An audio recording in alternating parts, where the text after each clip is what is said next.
Thank you, Roxana. Good morning, good afternoon, good evening, wherever you are, and welcome to our fifth Technical INSTO meeting webinar on climate action. Together with accessibility, which we have focused on in our last meeting, climate action is a new issue area to be monitored and actively managed by the observatories.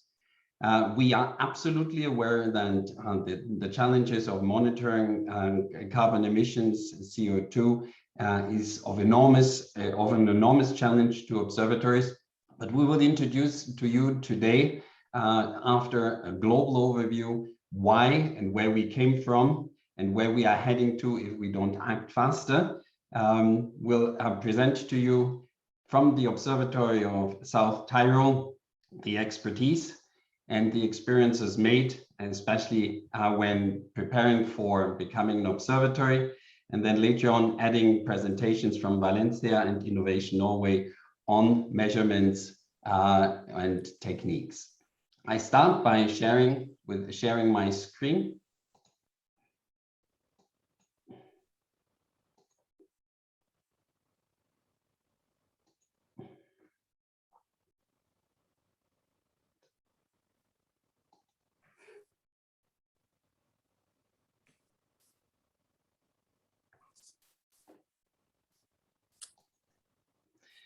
There we are.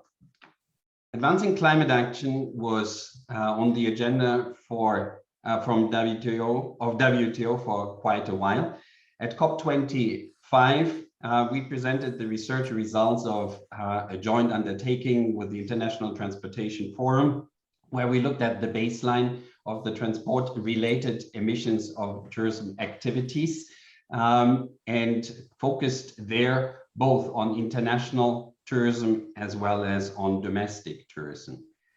Besides that, we modeled for the very first time the carbon emission footprint of the tourism sector for the year 2030 if the current ambitions of the tourism sector would maintain.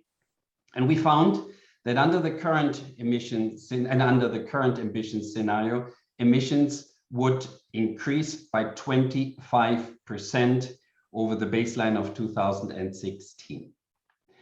We looked for the very first time, as I just said, also at the dimension of domestic tourism to understand the entire footprint of the tourism sector and to estimate the development of tourism in this field. As you see, the domestic share of overall trips is enormous.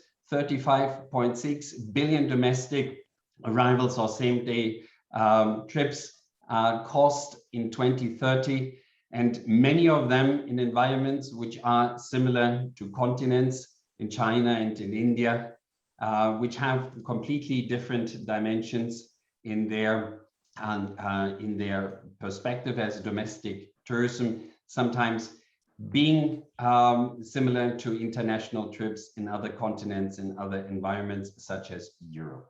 So having seen both dimensions and seen at the same time that there is an enormous need to act as the current ambition does not allow us to meet the Paris Agreement, we released this report and engaged in additional activities. One very important one is shown here on this slide, where we see how national tourism policies are addressing sustainable consumption and production. A report through which we found that all national tourism administrations we looked at, despite the fact that they mentioned sustainability as an important concept, 100% of those policies mentioned sustainability and referred to it as important. Though, as we see here from the specific areas of impact, that greenhouse gas emissions are just mentioned in 42% of the national tourism policies analyzed. And what is more worrying, instruments to follow up on this area of concern are just found in 27% of the policies. So recalling 100% referring to sustainability, but at the same time, only in 27% of the cases we see real instruments. pointing at already an implementation gap of the overall principles of sustainability at national level. This also contrasted here in this slide, where we see what are the monitoring instruments besides the instruments of implementation to see whether our policy objectives have actually had an impact and what tourism is looking like. Monitoring takes place in 95% of the analyzed cases, especially focusing on the economic dimension. And only in 56% we found that monitoring instruments are available also to cover the environmental facet, not to speak of social cultural. And when we saw then to what extent this information is publicly available, we found that only in 11% of the cases environmental information is actually made public from those national tourism policies objectives. These results you can find in the SCP study, which we have published, and where this actually information is coming from. Now, the next important element of our today's discussion is related to the NDC, the nationally determined contributions, which we analyzed in the year 2019 and recently. And we found over there the references of tourism in some 46% of the currently valid national or active national determined contributions. And out of these 46%, 88 destinations, we see that tourism is mentioned as a part of the mitigation strategy, increased to 31% from 21%, but it is still the area where the least of the focus is on. That makes us concerned, and our today's discussion shall contribute to exactly improving the monitoring and the management of this area. With this in mind, we have last year released on World Environment Day the One Planet Vision for a Responsible Recovery of the Tourism Sector, focusing on three main pillars: planet, prosperity, and people. And in there stressed the importance of linking the current pandemic with sustainability in the tourism sector. As you might know, the underlying factors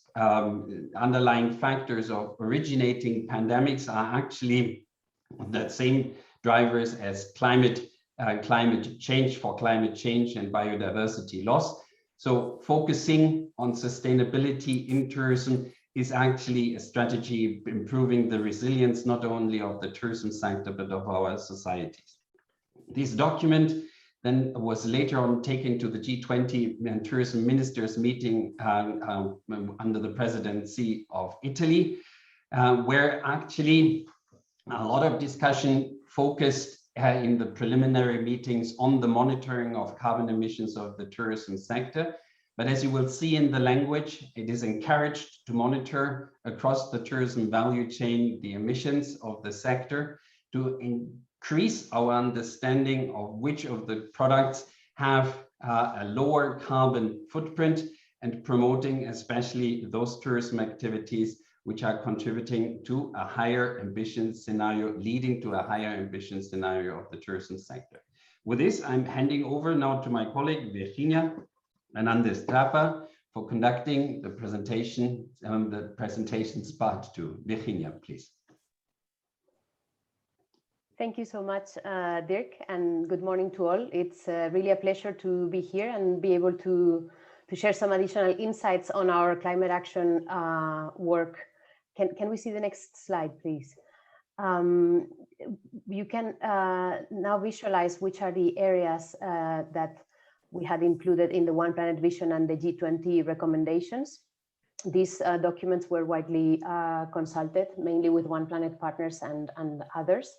And it is important to bear in mind that this, let's say, list of recommended action areas does not have the vocation of being exhaustive, but rather wants to outline elements which can support a transition towards a more sustainable tourism model based on social inclusion and the protection and the restoration of the environment. Next, please. Within the area of climate action, we selected 3 main recommended actions that UNWTO is committed to advance, or better put, committed to support tourism stakeholders advance when it comes to climate action. And this week is actually a very important week for us, since as a result of close collaboration with Tourism Declares a Climate Emergency, the Travel Foundation, Visit Scotland, UNEP, UNFCCC, and over 30 partners of One Planet, as well as some INSTO members, we have together made public the text of the Glasgow Declaration, which definitely covers these 3 areas and more. Next, please. The Glasgow Declaration has been developed in preparation of the COP26 with the aim to secure strong actions and commitment from the tourism sector prior to the COP and beyond to cut emissions at least in half in the next decade and reach net zero emissions as soon as possible before 2050. And there were 3 decisive elements for us to embark on a bold approach such as this one to raise the climate ambition of tourism stakeholders. The first 2 have been mentioned by Dirk and are the results of the research on transport-related tourism emissions, as well as the results of the review of national tourism policies showing an implementation gap. But the third one, actually, we are witnessing as part of the impacts of COVID-19, and it is the growing consensus of tourism stakeholders as to how the future resilience of our sector will depend on its availability to embrace sustainability, as well as a low carbon pathway and ultimately net zero. Next. So the Glasgow Declaration is a 2-page document which acknowledges the challenge that our sector is facing in light of the climate emergency and proposes a few tangible, actionable elements which are aiming at triggering implementation. So we're trying to position our sector beyond a simple pledge and promote actionable commitments from tourism stakeholders. You can see on the screen what the declaration is asking for from its signatories, but in a nutshell, it's like 5 things. So globally, support the global commitment to at least half emissions in the next decade. Also deliver climate action plans within 12 months of becoming signatory, or if you have a plan, updating it with climate action elements, of course, to report publicly on an annual basis. And this effort should be supported by One Planet, and also to align with the 5 pathways of measurement, decarbonization, regeneration, collaboration, and finance. And obviously to work on a collaborative spirit, because the challenge is too big for any of us to address on our own. Next. On the same webpage where the declaration is featured, you can access the recordings of the information sessions we held last Tuesday, 21st of September, where we were able to explain together with the partners the background objectives and so on, and also informed of our plans to start collecting signatories in October and to officially launch at the COP. So I'd like to invite you to familiarize yourself with the declaration if you still have not done so, and send us any feedback if you still have some questions. And we very much look forward to welcoming INSTO members as signatories. Next, please.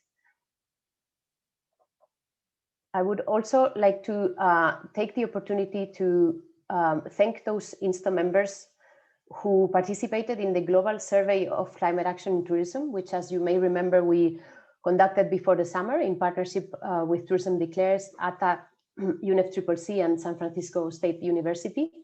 We are in the process of processing the responses, and we really trust that they are going to be helpful to identify how we can best support climate action in all fronts, and notably at destination level. Next. For the time being, I'm only able to share a few slides on participants at global level and some key questions, but we look forward to sharing further insights, and we'll be releasing a report at COP. So you can see that we had 1,174 valid responses, and destination respondents represent 21% of the responses received. Next, please. Regionally wise, most of the replies came from Asia and the Pacific. From Europe, and from the Americas. Europe is nevertheless the region with more destination respondents. Actually, 90 European destinations took the survey. It was 84 destinations in the Americas who took the survey and 37 in Asia and the Pacific. Next, please. One of the key questions in the survey was referring to the existence of a climate plan, and the results confirmed that few respondents have a climate plan, 28%, and with 44% not having a plan at all, and another 28% implementing some actions but without a plan. There were 209 replies to this question coming from destinations. So we can already outline that 61 destinations indicated that they do not have a plan. Also 93 mentioned that they were implementing some actions but without a plan. Next, please. And when it comes to measurement, the results of the survey make it clear that the majority of respondents are not measuring yet. That's 73% of the sample. So we would be focusing on those who are measuring with the objective of exporting their earnings. Out of the ones that are not measuring, actually 29% indicated that they don't measure because they do not know how. Next, please. And just to zoom a bit into Europe before finishing the presentation, out of the respondents to the question on measurement, for example, 74 are from Europe. And here you can see that destinations represent only 11%. This means 8 destinations in Europe mentioned that they are measuring. So the challenge to advance measurement of climate action at destination level is something that we very much look forward to support addressing in collaboration with you all. We see DMOs playing an essential role in contributing to closing the implementation gap of tourism policies. And we really are convinced that DMOs can spearhead initiatives which can not only reinforce the synergies between the different stakeholders in the destination, but also be scaled up within regions at national level or even internationally. Next, please. With this, I close. Please remember to stay tuned for our events at COP26, and we look forward to continue exchanging with you on climate action. Thank you very much. Thank you, Virginia, very much for this second part of the presentation and shedding light on the Glasgow Declaration and the global survey. The findings clearly indicate how necessary it is for us to embark on this discussion of today. And with that, I invite now the presentation of the South Sustainable Tourism Observatory of South Tyrol, Professor Pechlana, joined by Professor Skutari, dear Harald and dear Anna. The floor is yours, and we very much look forward to the insights of the observatory, which has done or was concerned already in the past very much on in this area of climate action. Harald, please. Wonderful. Thank you to Dirk and Cordula and all the colleagues from the UNWTO.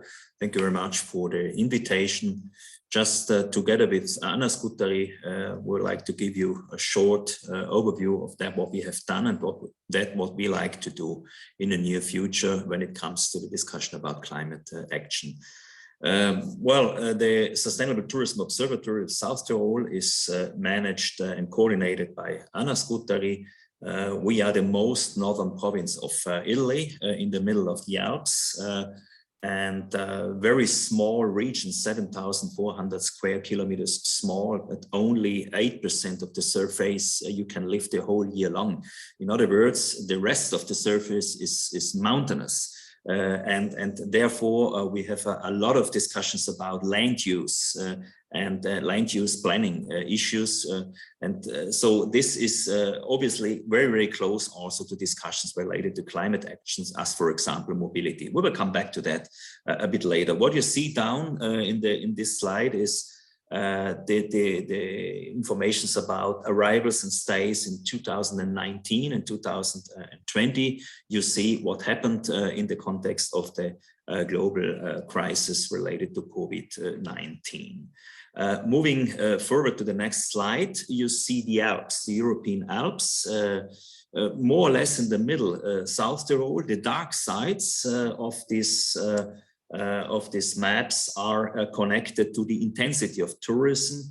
This is typical for South Tyrol, for the northern part of Tyrol, the Austrian part of Tyrol, but also regions such as Trentino or Salzburg, other regions in Italy, in Switzerland, and in Austria.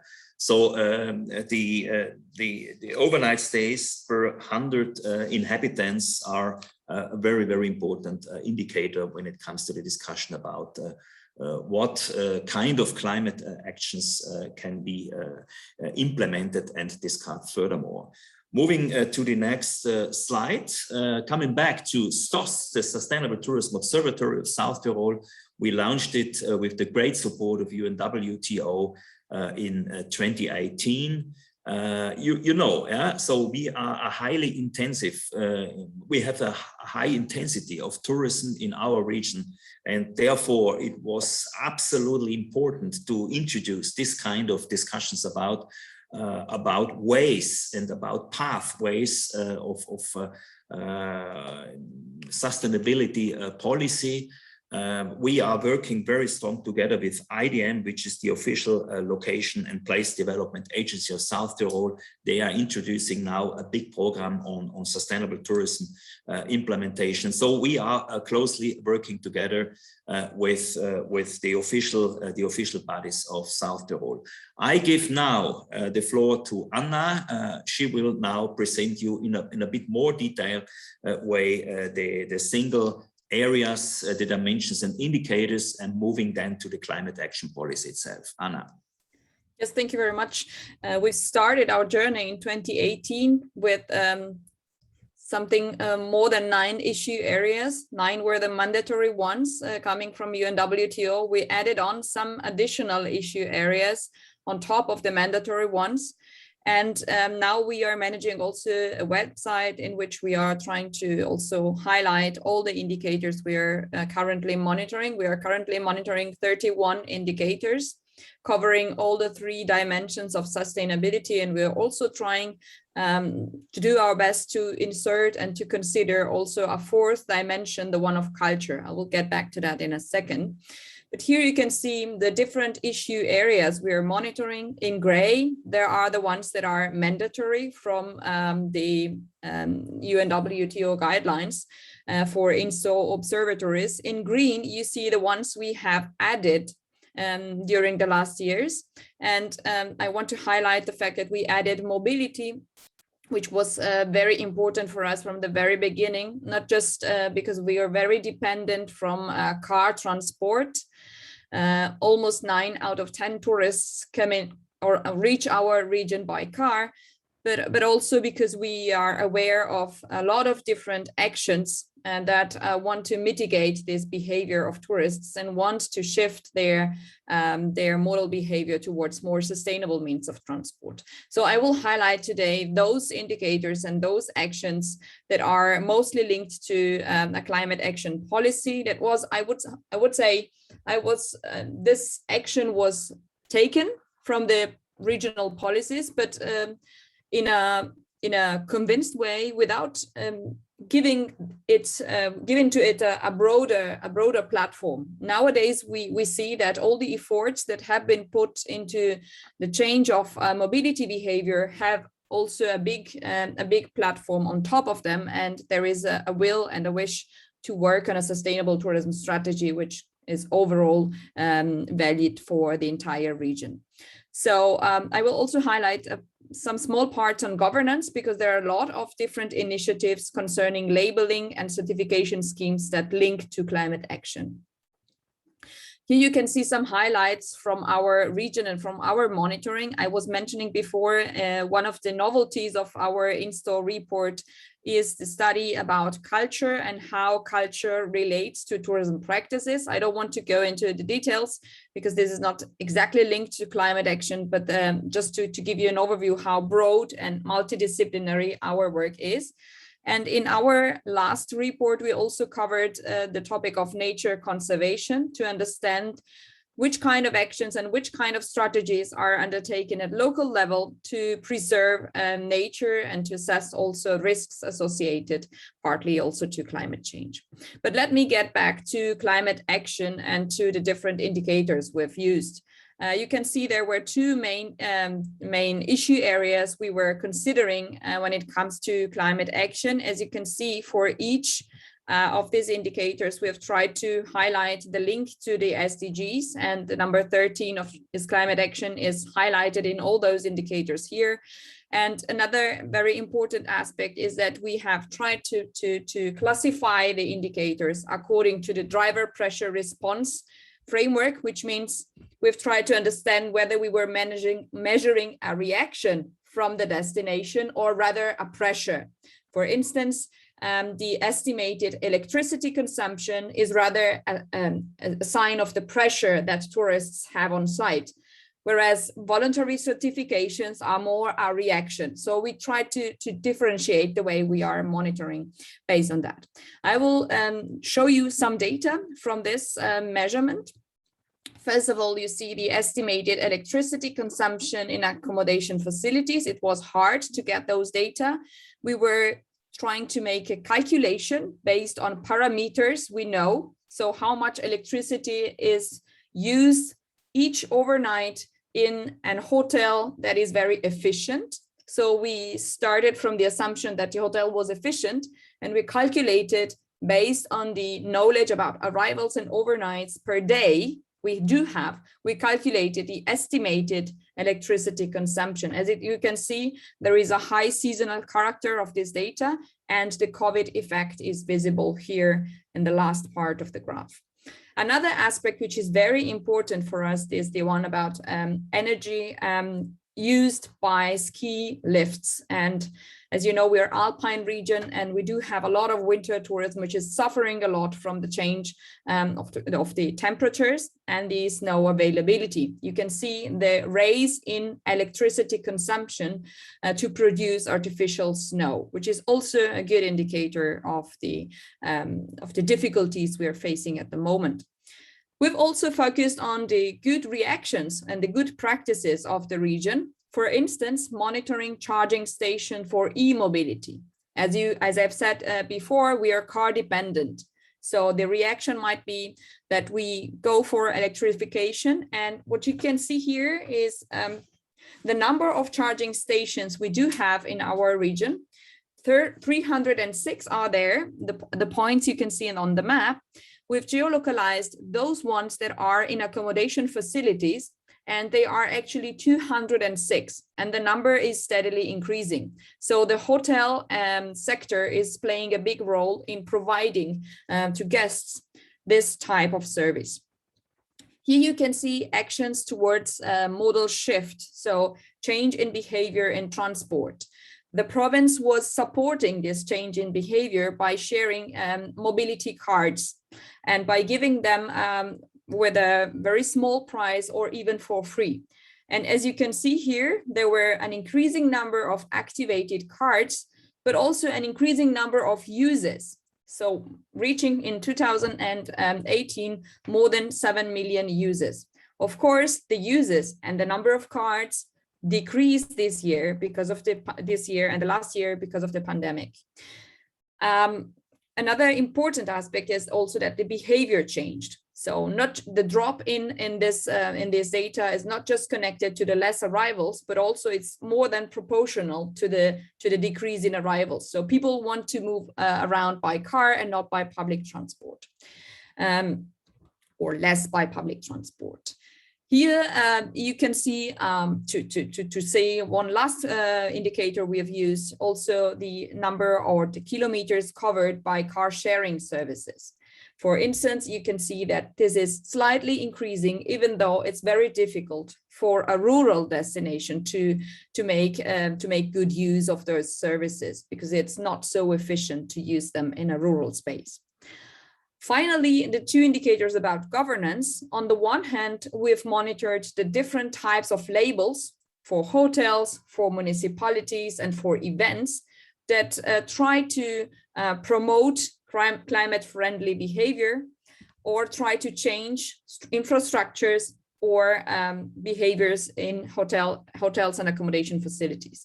You can see that in every type of field, the number of certification schemes is increasing, which is a good sign, I think, apart from the events that, of course, were decreasing in absolute number because of the pandemic last year.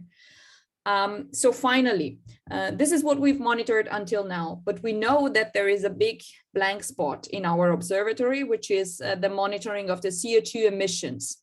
It was not so easy. We can link the use of the car with the CO2 emissions, but what it's hard to estimate is the CO2 emissions related to heating and cooling systems of accommodation facilities. We need to know more about that, and we're planning to do it in the upcoming years.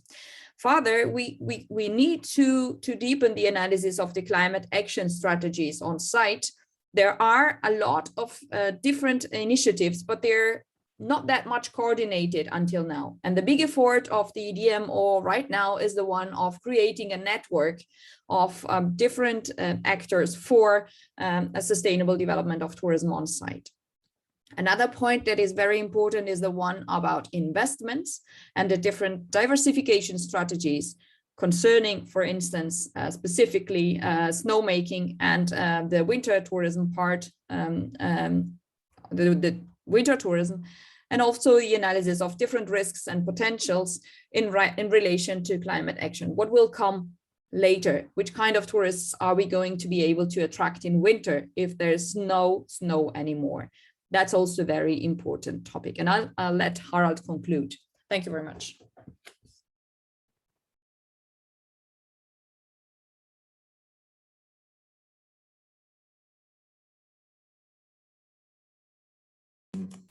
Okay, just closing with some remarks. Anna showed us how important the collection of quantitative and qualitative data are. It is about awareness raising and the communication, so important. Shift towards climate aware, climate friendly and climate resilient tourism. There is a lot to do, especially in regions with this kind and this intensity of tourism, which we have, because we were so successful in the past. And now moving successful entrepreneurs to this new policy is not very easy. Which is important is to see what kind of policy others are doing on different levels, on the municipality level, on the provincial level, on the national, and obviously the international and EU, especially the EU level. So a lot of initiatives are now starting and coming forward. And so it is important to understand how we can integrate our provincial policies into different other levels of climate action policies. And so therefore we need strong cooperation on a local level. We need an important understanding of that, what the climate policies on a global level can be, just in order to create this kind of climate awareness, of climate friendliness and climate resilience in the context of tourism, but also in the context of the whole level of the whole regional level. Anna and me would like to say thank you very much, and obviously we are interested also to give some answers if there are some questions by you. Thank you very much. Harald and Anna, thank you very much for this overview of your current activities and the interest you have to advance the understanding in the destination. These presentations right now from Jaume and Ingun will be very complementary to what you have just shown from an existing observatory. Then after these three presentations, we invite our participants to ask the questions to the different presenters. But before doing and moving on to Jaume Mata, I would invite everybody present here on the call now to activate the camera so that we can shoot a picture. I hand over to my colleague Lorna to manage this photo session. Just turn on your cameras. All right, almost ready. Right, 1, 2. I will take 2 pictures. Okay, the first one. 1, 2, 3.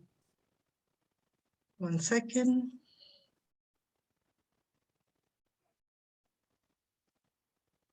Second picture. 1, 2, 3. Thank you. Okay, thank you. Thank you, Lorna, for that. With that, right now we move on to Jaume Mata, head of the Sustainable Tourism Department on Visit Valencia. From Spain, Jaume, the presentation floor is yours.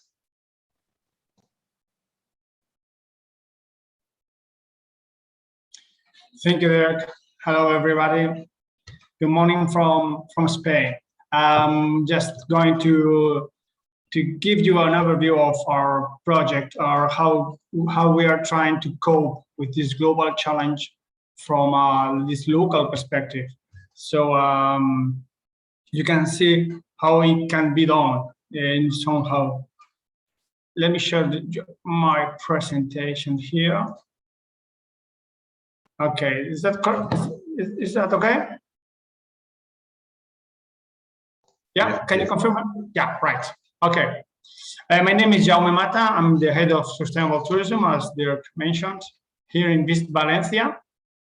We are a foundation in the city of Valencia that we are trying to promote the city. We are a public-private organization, a foundation, was created in the early 90s, and it's mainly founded by the city, but also contributing the industry, which are members of the board, and they are approving their budget, etc. So just a quick overview of the city and the size of our volumes of tourism. We had around 5 million bed nights in the year 19, was the pre-pandemic, 2.5 million visitors, and it's 60-40. 60% comes from international tourism, and 40% is domestic travel. And well, sustainability, it comes from a long trip. We already faced that other competitors, other cities, other destinations were facing some problems, social, environmental problems due to the growth of tourism. So we wanted to prevent it. We included already the mention of tourism should be sustainable somehow. We are following the Spanish model for a smart destination. One of the axes is sustainability, together with accessibility, innovation, digitalization, etc. So it's a must to be sustainable here, to say, okay, we are smart and we are doing the right things. We also entered a new tourism paradigm. I mean, tourism now, it's closer to the communities, especially in the urban destinations. We are part of the city, we are part of the community, and our impacts are more relevant than before. We were measured by economic goals. Now we are measured also by our impacts. So it has a direct impact on the profitability, on the competitiveness of our destination and our industry. In Spain, we are now having a new climate change law that's introducing new taxes, new ways of financing, new restrictions. And in our region, there are some new taxes that will be added to the tourism industry because of the emissions they have. So we want to prevent it. We want to keep being competitive, and to do so, we have to help our industry, our destination, to go ahead. I'm sorry. Right. Then our objectives are: we want to contribute to the city's SDGs. We want to keep being competitive. both private and publicly, and we have focused on being a carbon neutral destination. This has been our priority. Why? Because we are aligned with our city. Our city has declared the climate emergency. Our city has declared that there are 4 main missions for the city to the year 2030. This is our strategic framework for the city. So tourism has been aligned, has been healthy, shared, sustainable, and entrepreneurial. Where if we want to be sustainable as a city and we are a tourist destination, we have to align the goals. So that's why we declare that, okay, we have to get a tourism sustainable destination that must be carbon neutral together with the city, that's clear. And I will resume it in a short video to illustrate, okay? Valencia has become an international leader in sustainability as a city with a capacity to gear its political, economic, social and environmental agendas towards achieving the 2030 Agenda Sustainable Development Goals. As part of this commitment, the city has kicked off the Valencia 2030 Sustainable Tourism Strategy. This ambitious project, which entails the participation of all the city stakeholders, will enable us to move forward on achieving the 17 Sustainable Development Goals, utilizing an exhaustive system of indicators. The present and future consequences of the health crisis and climate emergency make it necessary for governments, businesses and citizens to begin taking action. To this end, Valencia has decided to undertake the most effective mission to combat climate change, becoming a carbon-neutral city. Tourism will be a key industry, actively contributing to this city model. Given its cross-cutting nature and considerable multiplier effect, it can and must be part of our society's solution. And we've already taken the first steps. Valencia was the first city to calculate and certify the carbon footprint for its tourist activity. By applying an innovative digital system, it has been possible to precisely determine emissions as a whole and, for each component, essential information for defining reduction and offsetting actions. This measuring system has been applied at the individual level as a pilot project using smart labels, allowing each stakeholder to determine, certify and transmit their footprint in real time and through measures implemented in the area of health and safety. With this complete system, Valencia has undertaken to implement real and effective actions. Because a carbon-neutral destination fosters good quality of life in the city, a more sustainable local economy, and the preservation of natural ecosystems, it represents a cost savings for businesses by both redesigning processes and reducing the consumption of resources. It also allows residents and visitors to enjoy a more sustainable, safer, and healthier environment.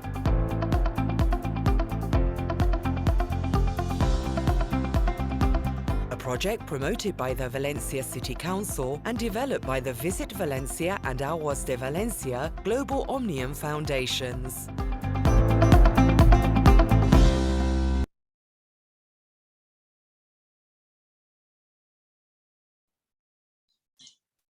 Right. Can you hear me? Yes, we can comment. All right. Okay. So this is a quick overview of what we are doing. This is our project, our ongoing project. So we're trying to work on this carbon neutral destination, but also reducing our water footprint. We already have measured the water footprint of tourism. It's the first time a destination has done it. And besides that, to work on the circular economy, especially together with following the WTO program initiative of plastics. So we are doing this by using this new digital tools that has been created by our partner, by Global Omnium. And it's based on how to calculate it first on the global destination level, but escalating this for every stakeholder. So we can measure, we can then learn how to reduce it, and with the rest of the footprint, we can compensate. We can do this offset project.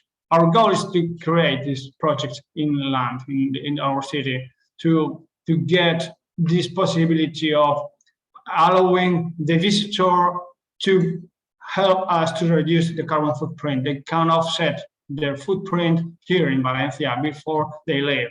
So this is the report. It's all published and it's available on our website, visitvalencia.com. You can check our carbon footprint, our water footprint, and all this information that we have produced so far. And which is important is that has been registered.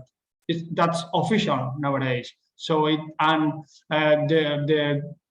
the digital tool is based on blockchain, so it has been traceable. We can track every single information, and it's verified, and everybody can trust the information that we are producing, and our stakeholders will produce and will communicate and will deliver to the visitors, to the destination, and to the administration in general.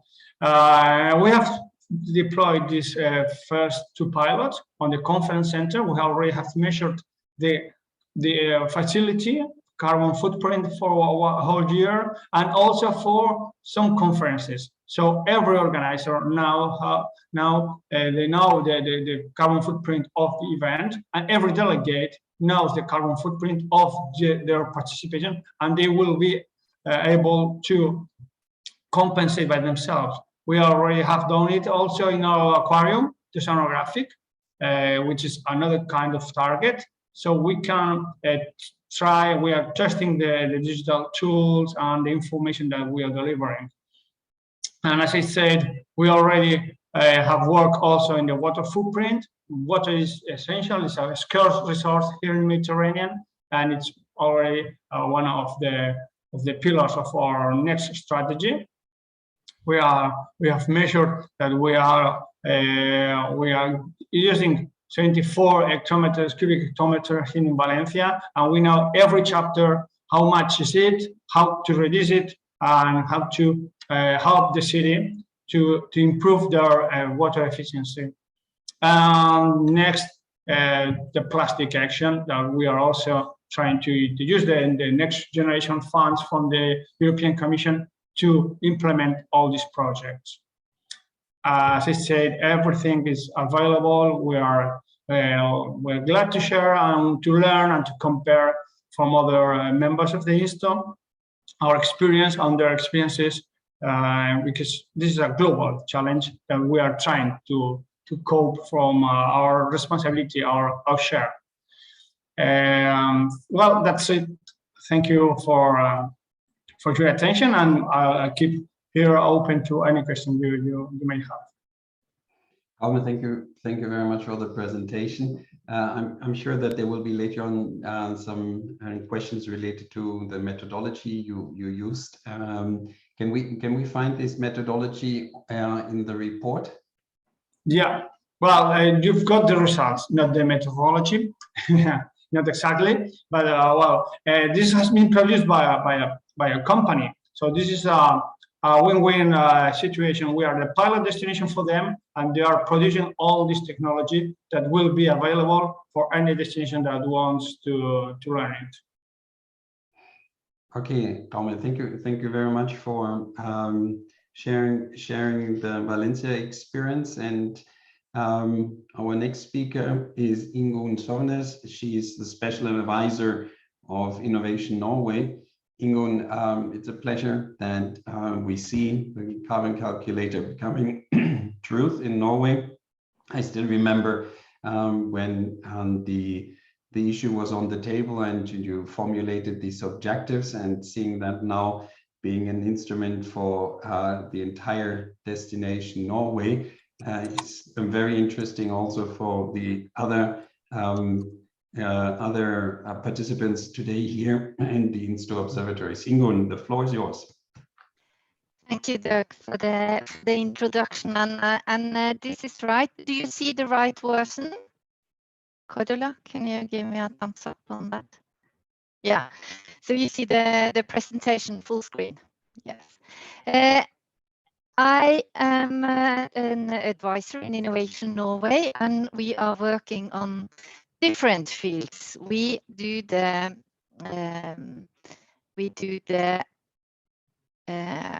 I think I had it, yeah, no. Yeah, we are the government's most important instrument and for supporting trade and industry. And as Dirk introduced, that means we are working with several industries. And one of the tasks we also discussed with UNWTO, and even where you hosted some people from us for some days to look into, especially this with climate calculation and CO2 emissions, especially. So the focus industries in Innovation Norway is quite wide. That means we also could benefit from work done in other industries, not only in tourism. And we are also then the national NGO with the marketing mandate at the national level, but also, of course, cooperating with the regions and the destinations throughout the country. We delivered a national tourism strategy 2030 to the government just a few months ago. It was delivered April, May this year. And the headline in the strategy, big impact, small footprint. And as I can hear the very interesting earlier speakers, we are not alone when it comes to having these ambitions. And I think also the process bringing this strategy forward were quite thorough, and it was obvious that we had to go deeper and broader than earlier tourism strategies. And this has also been mentioned by others here. So the next in the strategy, there are some goals pointing upwards and some goals pointing downwards. And the one pointing downwards, climate footprint, is the one I'm going to say something about here. And of course, this was put with goals, concrete goals on all these different targets. And it is still also 2030 that is the goal period, you could say. Besides this, we have the answers nationally on the SDG 12B on a sustainable destination scheme. That means we have provided a tool for destinations to work on increased sustainability in tourism. And this is a tool that contains different parts. Of course, we have a standard. It is based on a standard. We have a description on how to manage and how to work on this. And there are some funding provided for the management or the period of the main project. We have described the process, how to work, we have tools, we have then in the end some visibility for those who are certified in the system. And on the point of tools there, we have a portal, we have recipes and manuals on service, and we do some training and provide some network. But especially when it comes to tools, there was lacking the concrete tools on emissions, like mentioned also earlier today, were lacking. So the standard is, of course, connected to the SDGs. It was GSDC recognized in 2018. That means it should have the content that is internationally agreed on. The standard has 5 themes, 42 criteria, 104 indicators, and it covers what we as professionals now in 2021 counts as sustainable tourism content. And we are revising the standard now. because there are new things coming in and things will naturally change. And now we have stronger climate indicators due to a new measurement tool, CO2 tourism, as mentioned earlier, that the lack of tools, the lack of methodology, the lack of a kind of recipe on how to do it is a big challenge. I just pulled out a few of the measurement indicators in the standard. And now we can count on total CO2 emissions caused by tourist transport to Norway. We can measure it in Norway. We measure actions implemented. We measure certified, eco-certified enterprises and the growth in these, where emissions are part of the certification. And we also measure existence of climate plans and climate change or climate adaptation plans involving tourism at the destination. So the destination will have to cover this. And of course, in the standard, it's also food waste, electricity, and all these other measurement indicators. But I just pulled out those most relevant for this session. At the national level, we can now count on total emissions, and we are looking into next level to look at climates. We are called it climate smart marketing, and have just received funding from the ministry to go further to look at the combination of consumption numbers from tourists and then added up to the emission numbers from the same markets, and then to find the sweet spot between high consuming guests with low emissions. That is the goal in some way. And then I will just pull you quite quick through the CO tourism, and it's in line with UNWTO methodology and sources, and it has been laid as a background. The reports that you showed, Dirk, in the beginning is also a part that was used in here. It looks like that, very simple. It's the first edition. We have not made it more advanced than just testing a first edition to see how it works. And I am very sorry also, it's only Norwegian. It was used for the Norwegian destinations in our sustainability scheme and in Innovation Norway at the national level. So we could better count. You go into the calculator and you have one line, very simple, and you choose business travel or leisure travel. You choose its default regions in Norway. You choose business or leisure, length of stay. So we want to put in a calculation how length of stay will affect on the total emissions. This is quite important, we think. Markets, they can get up, you can get them up as default, and it is the markets that we already have analyzed as the Norwegian market, or by choice if you want to choose only a few markets. And then the transport modes and the emission following these.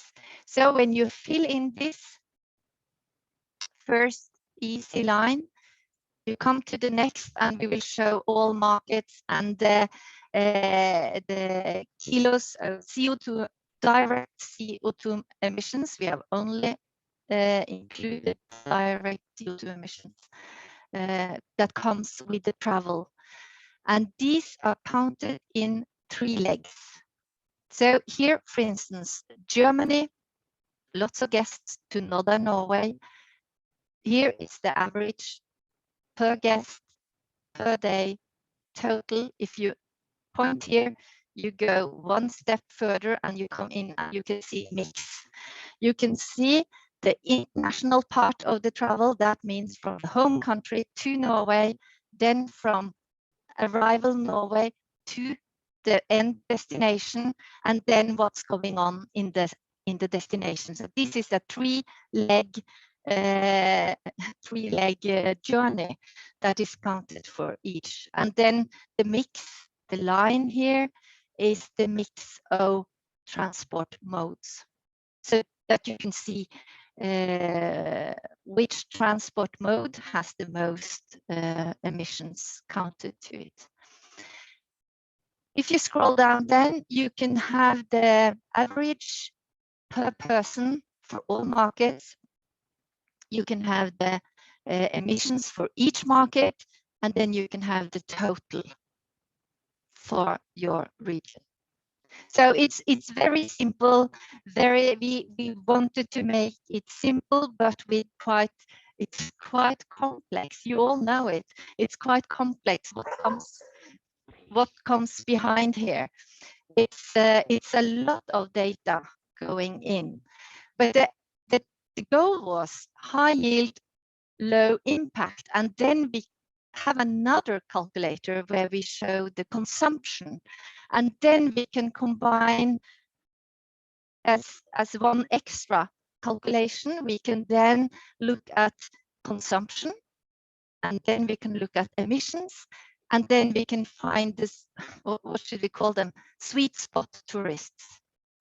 That's to say who are the tourists that gain local economy the most with less emissions. So this is the next step, then going more into the marketing thinking, not just for reporting. There are challenges and opportunities in this, and the challenges have already been mentioned. That emission reduction generally focus on its territory. Reporting is on its territorial border. Norway reports for Norway, maybe the first destination out on Norway by plane. But tourism as a whole are not then a part of official counting and reporting system on emissions, at least not in Norway. It relies on internal strategies and engagement that you independently or volunteer make systems that counts. And then you can choose counting sector versus tourists. And we think that effect of tourism-related transport can be understood by analyzing emissions associated with transport according to purpose, holiday or business, and country of origin. That this is not something that is mandated us. This is something we then just do because it is interesting to see the emissions following each tourist. So we have looked into the tourism passenger based accounting and not industry accounting. And then the next, the market consideration. So with the tourism passenger based accounting, we can then count low emission tourists. So, and target these markets that you want to attract. And this will be especially for us, as you saw, we are a public entity, and where you spend public money, this is kind of an important strategy for spending public marketing money.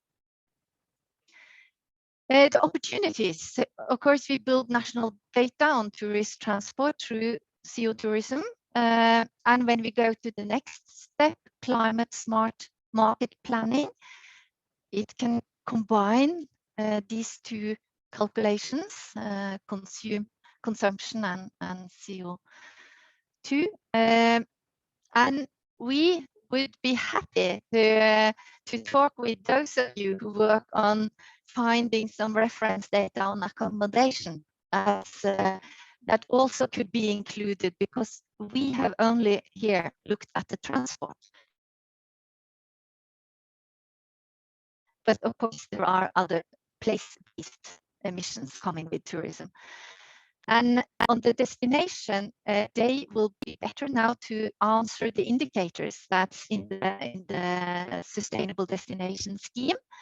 And they also can look at how the effect of longer stays, they have a motivation for longer stays, because you see the effect on the total emissions when you add on more days. So, and then they can also, we have to see how it will work with mobility projects, because these destinations also run some mobility projects with soft mobility. And we will also see how can we make a better effect of these two instruments together, of these two tools, because it's quite a lot of measurements going on in different destinations already, and we have to see if we can build that up to the calculation. And maybe there is also a need here for testing solutions where local mobility for tourism also benefit local inhabitants. And this is something we are looking more and more into, instead of trying to get tourists to use the local transport provided for the local inhabitants. We have now some measurements and projects going on where you try the mobility with tourism in mind, and then include the local communities. That is, it's quite interesting. But we see that operational tourism climate actions demands new competences and knowledge, broad perspectives, because you have to bring new stakeholders in, new competences, new areas. So this is the challenges, and then of course the person resources is in this. I feel that this is some challenge we have. So to get a view into what's going on other places like today is very, very useful. I also say that here are more information. The direct link to the calculator, and I'm sorry, it's only in Norwegian, but Google is usually helpful. The methodology behind the calculator, we had a partner in Norwegian Institute of Air Research who made the actual climate collection, climate data, climate counting, together with air transport, together with coastal, with reference for all the boats, and the data going in from the climate side, or the CO2 emissions, very high quality as we see it. Seat factor is counted for. They have taken all concerns into the numbers, and have had a broad cooperation back again to those operating the reports for these different transport modes. And it's also published a scientific article on the project. So, and it pulls up some interesting views when it comes to how to, and how the angle on how you could think tourism transport and camping. So we still have quite some work to do, but at least we have tried to pull the finger out and start. So what we say, we have to paddle on and keep the goal in sight, and it doesn't go straight forward, but the the point is to try to come up with a concept that will give us better overview, better strategic backgrounds or strategic base levels. Thank you. Ingon, thank you very much for this presentation, and it's good to see how you continued the journey when we back then were reflecting in the context of the study on with ITF and you. It became very clear how in certain areas evidence is missing, but at the same time then there are areas which we can, as tourism authorities, very much influence. So it's now the moment to look into the questions and provide answers. I would ask my colleague Cordula Wohlmutter to take us through the questions which she has seen and identified. Cordula? Yes, Dirk, thank you very much. Well, I invite everyone again to share questions to the speakers in the chat room. That would be very much welcome.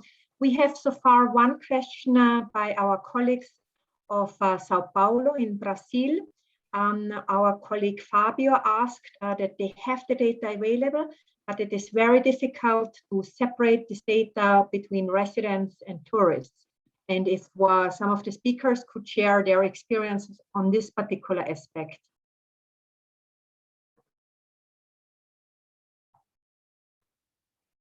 Is there any one of the speakers? Anna?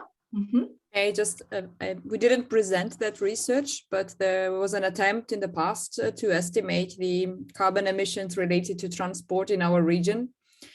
And to separate tourists from inhabitants, what we did was an estimation of traffic during the lowest season months, say November in our case. There might be others in other destinations, and we tried to use that level of traffic as the normal one, assuming that this was the minimum level of traffic related to inhabitants.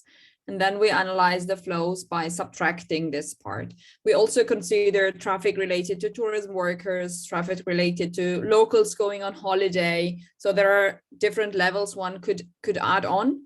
But the steps we did were first of all, eliminating heavy traffic. So freight transport was eliminated from our data. Then we eliminated all those traffic that was considered to be constant in low season. And then we made the next steps by separating traffic from same-day visitors, from locals going on holiday, or estimating they're going on holiday. Thank you very much, Anna, for a very comprehensive reply. As it is so comprehensive and the topic is quite complex, maybe if Fabio wants to get in contact with you, Anna, on this particular topic, then I think we can share your contact details with him, right? Are there any further questions? I have no further questions in the chat room. If there is anybody, wait, I just got something. Cordula, I would have one for Jaume. On Jaume, can you just explain your plans in which frequency you are intending to update the information? You said before in the slide on the slides you had over there the statement real-time estimates. What is your way towards real-time estimates? Will it be first annual reports, quarterly reports? Yeah, well, our goal is to get all these digital tools available for our stakeholders. I mean, we already have a digital platform. Next step should be how to escalate it. Well, to allow every single stakeholder to register to calculate and to register their emissions. Every hotel, every restaurant, catering, and then every museum, etc. So that's what we want to get. How to do it? Well, we need money. We need minds, hands, and money to get it. And that's why this is our main strategic action. that we have submitted for these European Commission funds, for the next generation funds, to use it mainly for this, to really apply the digital system to the city. So instead of, Fabio asked, instead of calculating and estimating who is who in the city, who is doing what in the city, we want to know it in real time. I mean, if you already have the data and you're registering on the platform, you can trace the path of this visitor because they're using a mobile phone to interact with the tools, with these crypto labels. So everything will be on the cloud, you know. So that's the goal. We already did the pilot test. Now we are ready to do it. We have 3 years now ahead to get it, to implement all this network, to start thinking and learning and helping, assisting the companies how to reduce your footprint, and also promoting this carbon sinks to use it as carbon credits for this complete system, you know. So this is an ongoing program. If we get the finance, we will go step by step, and in 3 or 4 years' time, could be already everything done. But we measured the 19. We are not measuring the year 20 because there's no point to do it. We are already preparing the 21. Thank you, Jaume. Yes, Dirk, we have one question from Cinzia De Marzo, who is an EU Climate Pact ambassador. If you agree, I will briefly give her the floor so that she can ask or comment briefly on what was just discussed on the financing aspect, actually. Yes, please. Cynthia, please.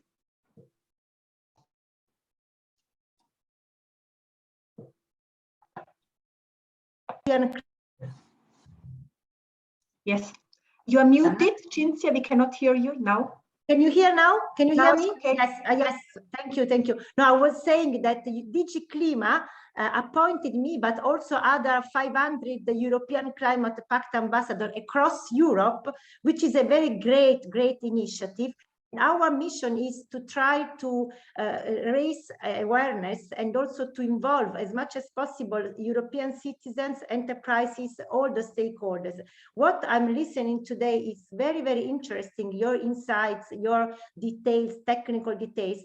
And then now it's important to link and to match all these technical initiatives, which are more taken at destination level or from the INSTO organization towards the ground, towards the territory. And the very important issue is the financial support, because if you want to take on board also the enterprises, especially in the tourism sector, we have very small, minor enterprises.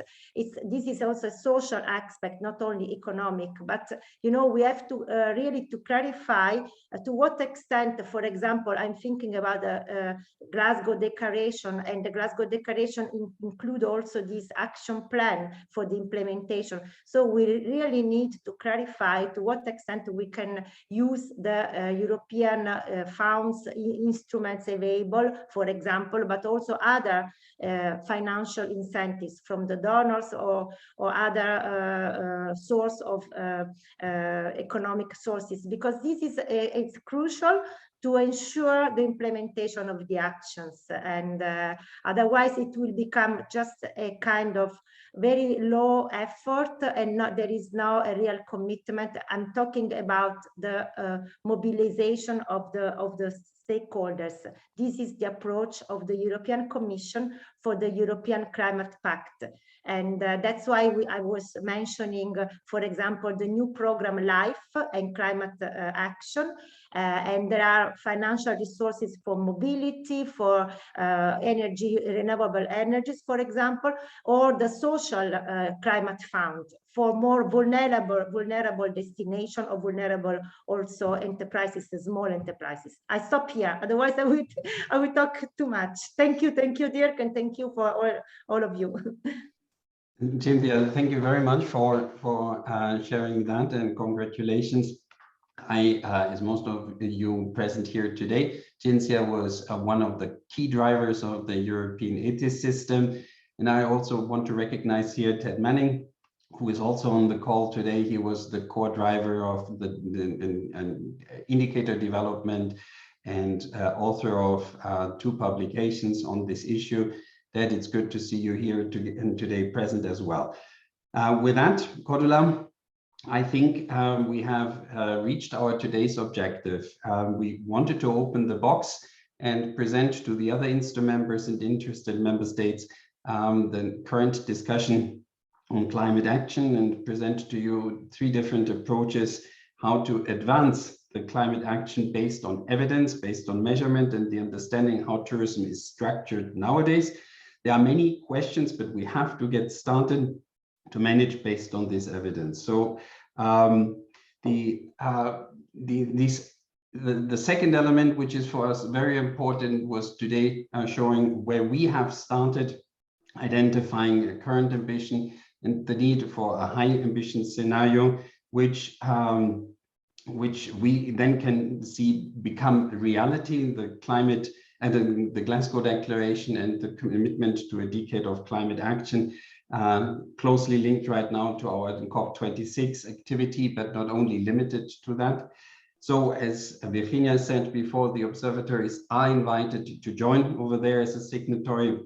There's the opportunity to become a launch partner together with very important associations, lead associations from the tourism sector, and to commit to, as we showed before, the plan and measurement. But as Ingun said before, this is not only about reporting and monitoring, it's also about the actions we can take as a tourism sector. And it was very interesting to see, Ingun, how you linked it before again to climate aware tourism marketing, an area where all of us have a lot of influence and where we can immediately achieve a significant impact for carbon emissions of the tourism sector. With that, I wish to thank all the presenters, Harald and Anna from the Sustainable Tourism Observatory of South Tyrol, Jaume from Visit Valencia, Ingun from Innovation Norway. I want to thank Cordula for having organized again today with Roxana and Lorna and Edgardo this meeting. It's short, it is documented and posted then on our website with all the presentations, and it is intended that others interested in advancing their observatories, their destinations in these specific fields of monitoring of our INSTO observatories, so that they can take inspiration, but also get in contact with the other participants. With that, I wish you a good day, good evening, good afternoon, wherever you are. And thank you for your time and commitment to sustainable tourism development. Goodbye. Dirk?